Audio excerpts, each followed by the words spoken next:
Mhuri yeZimbabwe hazvina kumira zvakanaka, hazvina kumira mushe zvinhu zviri kuitika iko zvino zvave kutaurika mumastreets, pari kutopisa, pari kuvhundutsa iko zvino. Tiri kusangana naformer ZANU-PF MP anoitwa Killer Zivhu ari kubuda ari kuti, fellow Zimbabweans, I apologize for my previous stance on 2030. I was blinded by loyalty, but I realize now that advocating for a third term goes against our constitution.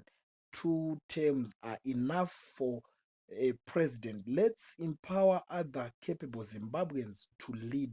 Ndiregerereiwo inyaya iri kubuda mumastreets. Mashoko aya abuda achitaurwa navakiller Zivhu mushure mekunge vanzwa zvinhu zviri kuitika mumastreets, mushure mekunge vaona mamiriro akaita kunze iko zvino. Sekutaura kwatiri kutoita, vaMnangagwa havasi muZimbabwe, vakabuda out vakaenda kunze uko kwavakamboshanya kunyika dziri kure kure kunana Asia uko. Saka munhu akasara akabata matomu iko zvino ndivaVP Chiwenga. Saka iko zvino ndove kumbobuda vachitaura kuti zvoni hatina factionalism mupati, kureva kuti nyaya idzodzo dzekunzi 2030 dzinenge dzakanga dzisingavabate zvakanaka, dzinenge dzakanga dzisingavafadze. Saka vanhu vese vaitaura kuti 2030 vakanga vari against VP Chiwenga. Asi iko zvino nekudawo kwemashoko makuhwa, mastatements nezvinhu zviri kutaurika mumastreets, taakuona vanhu vaakutanga kuchinja magoalposts mbijana mbijana. Zuro ndizuro takamboona mumwe anozvita anotungamirira mayouth achitaura kuti zvoni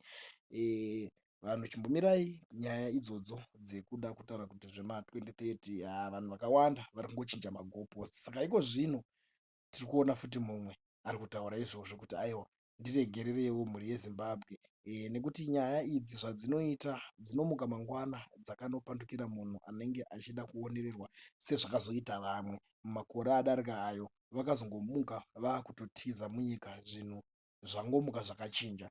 Mhuri yeZimbabwe ndo nyaya dziripo. Handiziviwo imimi munoionawo sei nyaya iyi iri kutaurwa naKiller Zivhu, uyo aimbova MP wekuZANU-PF, ari kukumbira ruregerero kuvana veZimbabwe. Ndinozviziva zvakawanda zvekutaura munazvo, ndiudzei mucomment section.